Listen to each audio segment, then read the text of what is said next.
Каковы итоги комиссии по расследованию случаев заражения врачей? Здесь говорить о каких-то итогах не приходится, потому что это чисто оперативная работа. Вот, она связана всегда с такими ситуациями, поэтому по результатам выводов, замечаний этой комиссии, они обязательно вырабатывают нам рекомендации, которые мы сразу берем на реализацию.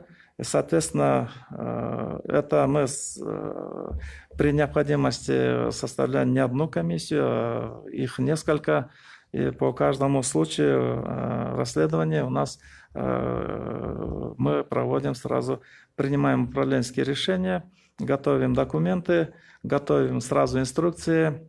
Вот, и, соответственно, вот по результатам об этом мы давно уже говорим. Разработано уже 6, еще дополнительно стандартное описание процедур, то есть это инструкции касательно тех замечаний, которые были выявлены. И сразу это в виде таких нормативов, в виде приказов по Минздраву, мы их распространяем среди медицинских работников для того, чтобы они уже использовали вот эти новые инструкции. Это оперативная, непрерывная деятельность, и это все иногда имеет и свои ведомственные интересы, поэтому мы это для того, чтобы использовать у себя в работе эти комиссии.